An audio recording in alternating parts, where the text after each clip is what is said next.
Bom, o Tribunal Regional Eleitoral do Estado de São Paulo definiu hoje, através de uma resolução, a data para que os eleitores mocoquenses possam voltar às urnas e escolher pelo voto direto quem deverá ser o novo prefeito ou prefeita para os próximos anos. Por isso, eu recebo aqui em nosso estúdio o juiz eleitoral da 73ª Zona Eleitoral aqui do município de Mococa, Dr. Sansão Ferreira Barreto, e nós vamos conversar um pouquinho mais sobre essa nova eleição inédita aqui no município de Mococa. Doutor Sansão, mais uma vez, lhe agradeço muito pela presença e em conceder essa entrevista exclusiva aqui para a gente no TVD Notícias. Muito obrigado, desde já.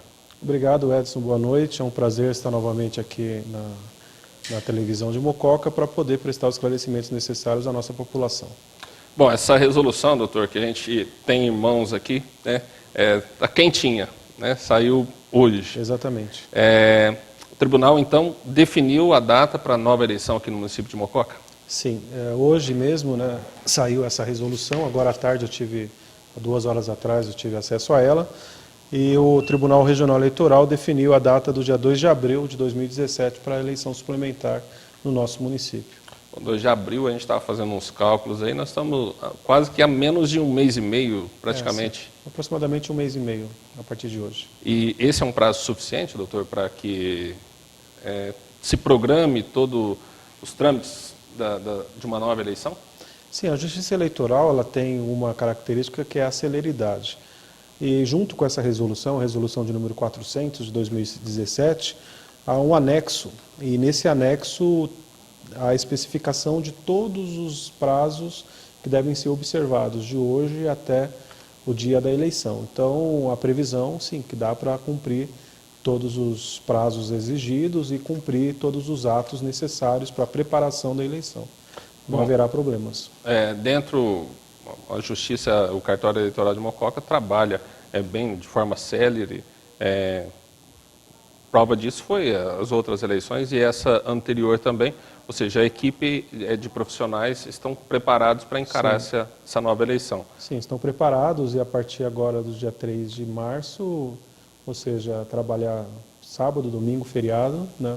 Não há mais folga até o dia da eleição. Exatamente, existe aí um período em que os profissionais lá do cartório, mesmo eu, temos que dedicação total a essa causa das eleições para que realmente nós consigamos cumprir todos os requisitos que o Tribunal Regional Eleitoral estabeleceu. Bom, doutor, a partir do momento dessa resolução, qual será o próximo passo da Justiça Eleitoral aqui de Mococa? Então, a resolução, ela, como eu disse, ela além de definir a data da eleição, ela também fala sobre, né, estipula o que nós devemos fazer para preparar as eleições. E também fala a respeito das convenções partidárias, registro de candidaturas e registro de candidatos. De linhas gerais, o que nós vamos fazer agora no cartório eleitoral, nós vamos preparar os sistemas, né, as mesas diretoras, as mesas receptoras de votos, ou seja, fazer aquelas convocações dos mesários, né, fazer a verificação dos locais de urna, requisitar, né, as escolas para que se preparem para o dia das eleições, ou seja, todos aqueles atos preparatórios, né, do corpo, né, vamos dizer assim, auxiliar para nos ajudar a formatar, né, e a deixar tudo em ok para que no dia 2 de abril as eleições ocorram de forma tranquila. Doutor, pelo que eu estava lendo da resolução, as mesas receptoras, o tribunal garante que sejam as mesmas, né, do último pleito, e determina poderes para que o senhor possa fazer novas convocações também, caso necessário. Exatamente. Então, assim, a princípio, nós vamos usar toda aquela estrutura que foi utilizada na última eleição, né, todo aquele pessoal. A princípio, nada muda, vão ser os mesmos, até porque já estão treinados, né, para exercer essa função. E, eventualmente, né, alguma coisa pontual, alguma necessidade de mudança, pontualmente nós iremos fazer. Certo. De mudança de regra geral, alguma que o senhor possa destacar? Não, as regras gerais das eleições são as mesmas que vigoraram nas últimas eleições. Claro, só que com prazos reduzidos, né? Como o senhor disse, nós temos aí cerca de um mês e meio até o dia da eleição, Então, os prazos para convenção partidária, os prazos para registro de candidatos, para impugnação, são todos prazos reduzidos. Prazo para propaganda eleitoral são prazos reduzidos, mas seguem as mesmas regras, né, o Código Eleitoral, a resolução que vigorou nas últimas eleições. Certo. O eleitor, né, em Mococa, nós tivemos uma abstenção considerável, uma abstenção muito grande no último pleito. O eleitor que não votar também nessa eleição, ele tem a obrigatoriedade de se justificar da mesma forma com outra eleição qualquer? Sim, sim. Na verdade, Edson, na última eleição, nós tivemos menos de 2.000 votos nulos. Né? Assim, votos, salvo engano, eu não estou com os dados aqui, nós tivemos cerca de uns 5.000 e poucos votos em branco, 1.000 e pouco, quase 2.000 votos nulos, então não destoou da média, né, média que se verifica nos outros municípios. Nós tivemos 19.000 votos anulados, que foram os votos que foram conferidos ao então candidato Aparecido Espanha. Mas é claro que a nossa ideia é sempre no sentido de que todos os munícipes, aqueles que estão aptos a votar, exerçam esse direito. Nós passamos no nosso país um período de tempo em que as pessoas não tinham oportunidade de escolher os seus representantes. Hoje nós o temos. Então, é um direito que muitas pessoas lutaram para conquistar, pessoas perderam a vida em razão disso, e nós precisamos valorizar o esforço de todos esses brasileiros que lutaram para que o nosso país realmente fosse um país democrático. Inclusive, eu estou apresentando um programa às terças-feiras, né, Política e Cidadania, e a gente é bastante incisivo justamente nessa questão de fazer com que as pessoas, que o mocoquense tenha consciência sobre a importância do voto e que possa, sim, ter gosto, se interessar pela política, porque a política, a gente faz política na vida da gente no dia a dia. Então, ter um representante, se o nosso sistema eleitoral é assim, então vamos escolher, procurar saber melhor sobre os candidatos e escolher aquele que a gente considera o melhor para administrar a nossa cidade, o país ou, né, o Estado. O senhor tem total razão, até porque política a palavra política significa isso, as coisas da polis.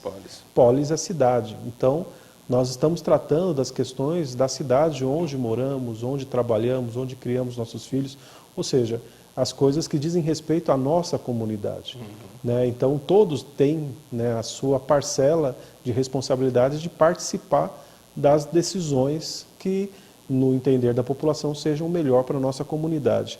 E eu, quando falo disso, me lembro daquela palavra do reverendo dos Estados Unidos, que foi um dos líderes dos direitos civis, né, que é o Martin Luther King, que ele dizia que o problema não era o silêncio, o grito dos maus, mas sim o silêncio dos bons. Né? Então, nós precisamos participar, porque se nós não participarmos, alguém, com certeza, vai participar por nós. Quando a gente não gosta, a gente é governado por quem gosta. Né? E é assim que funciona. Bom, doutor, falando um pouquinho melhor sobre a realização do pleito, começam então as convenções partidárias, serão realizadas já agora, do dia 23 a 28. Os partidos aí, os candidatos vão passar o carnaval realizando convenção. Exatamente, né? Como as eleições serão dia 2 de abril, os prazos são diminutos e foi previsto que as convenções partidárias se realizem do dia 23 até o dia 28 de fevereiro. Dia 28 é o último dia, né? Acho que é o dia do carnaval, né? Então, os candidatos terão a oportunidade de pular o carnaval dentro das agremiações partidárias. Bom, e quem vai poder ser candidato, doutor?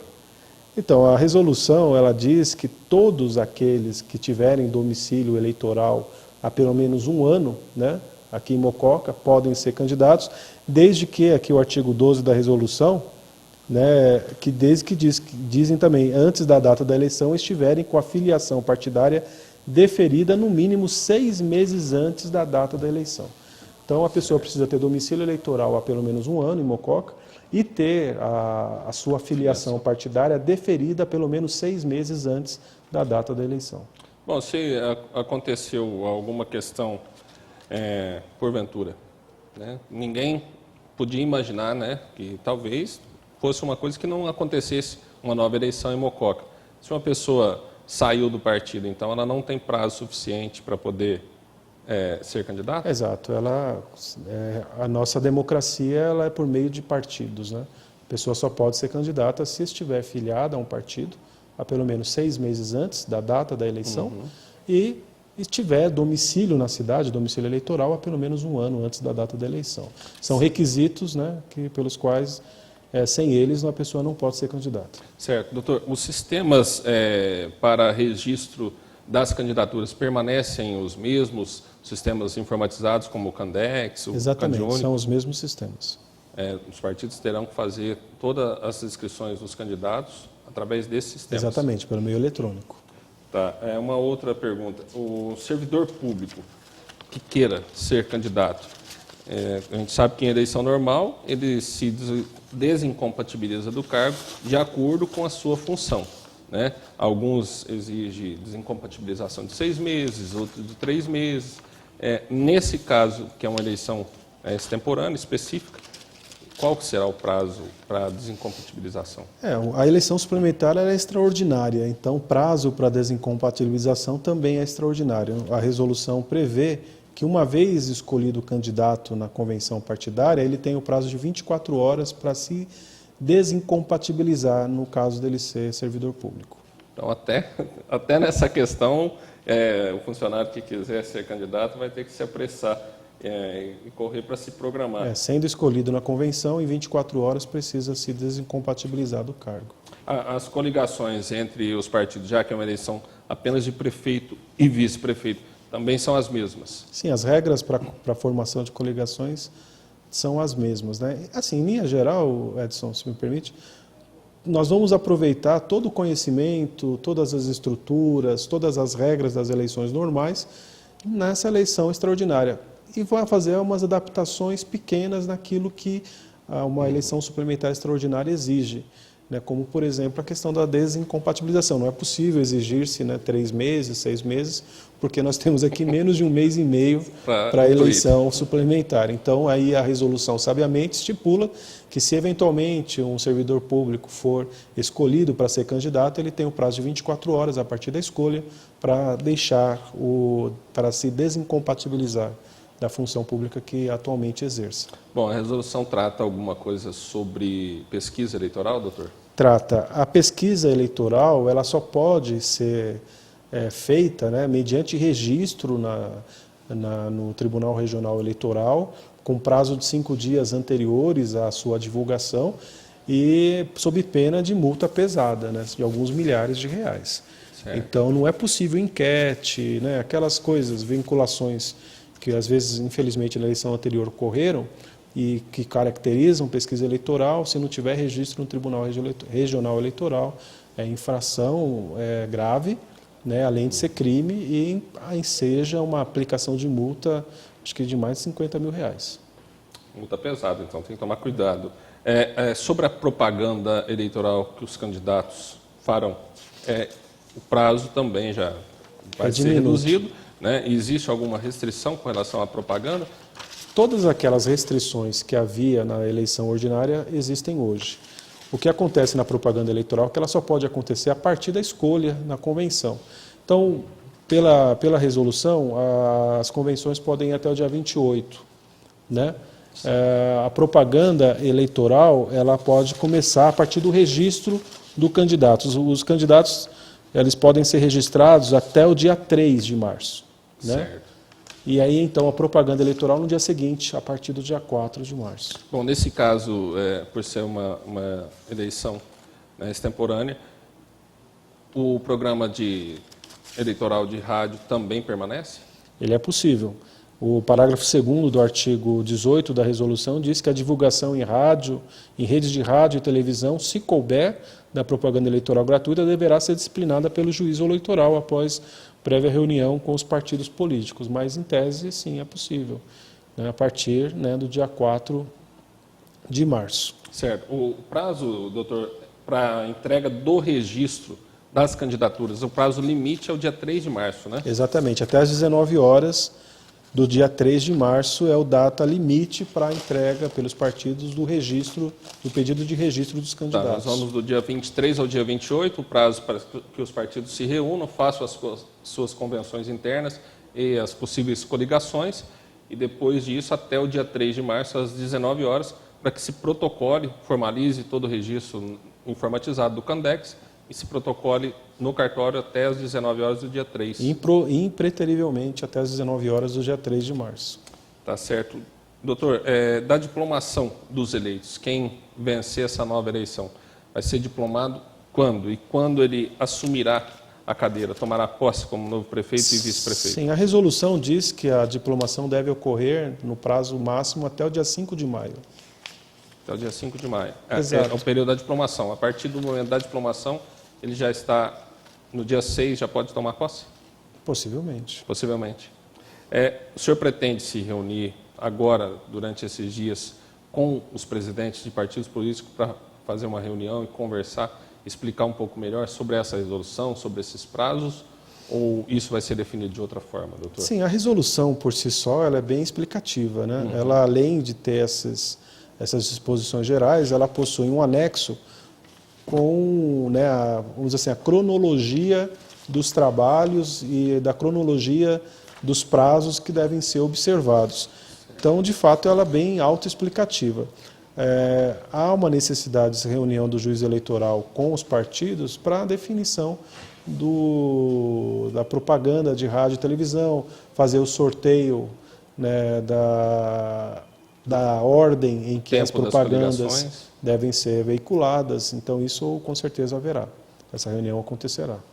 Bom, doutor, algum outro dado considerável que o senhor queira passar para os eleitores, para os presidentes de partido político sobre essa resolução? Então, em linhas gerais, Edson, o que eu posso dizer, né, que nós temos aí um prazo bastante exíguo, né, para formatação dessa eleição suplementar. Contamos com a colaboração, né, de todos os mesários, de todos os agentes de apoio, né, para que nós, mais uma vez, possamos dar o nosso melhor para deixar tudo preparado para o dia 2 de abril. E contamos com a participação de toda a população, né, nesse pleito. Vai ser um domingo que está próximo do dia do aniversário da cidade, né, que é dia 5 de abril. Então, e também contamos que os partidos políticos e os eventuais candidatos observem as normas, né, para que nós realmente possamos fazer com que as escolhas sejam de forma tranquila, serenas, e que o eleito dessa vez possa tomar posse, né, para que, se possível, não haja novas impugnações, né, se as pessoas cumprirem todos os requisitos e possam tranquilamente aproveitar esse tempo para divulgar as suas ideias, porque se o candidato começar a usar o tempo para querer atacar o outro, ele não vai ter tempo de conquistar o eleitorado, porque o período vai ser muito pequeno. Então, vamos cada um cuidando do seu terreno, porque senão não vai conseguir fazer o serviço necessário para fazer chegar à população as suas ideias, né, e colocar-se como sendo uma das pessoas mais preparadas para a administração da nossa cidade. Sem dúvida. Doutor, uma questão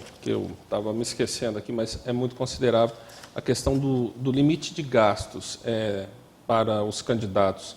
Existe alguma mudança ou são os mesmos limites da eleição anterior? Então, nessa resolução, eu dei uma lida, né, rapidamente nela, assim que a recebi, há cerca de 2 horas atrás, e ela não estipula nada especificamente a esse respeito. Mas ela tem uma norma geral, né, que das disposições preliminares, dizendo que, né, se aplica a essa eleição, no que couber, os mesmos dispositivos da legislação que regia a eleição passada. Certo. Então, me parece talvez que os limites sejam os mesmos. Tá, e as ferramentas para denúncias também e excessos, abusos, né, em todos os sentidos. E com relação à prestação de contas também, que é um fator que muitos políticos, muitos partidos não dão a devida importância e acabam sendo prejudicados pelos próprios erros, né? Isso vai ser também fiscalizado e isso vai ter que ser feito à risca.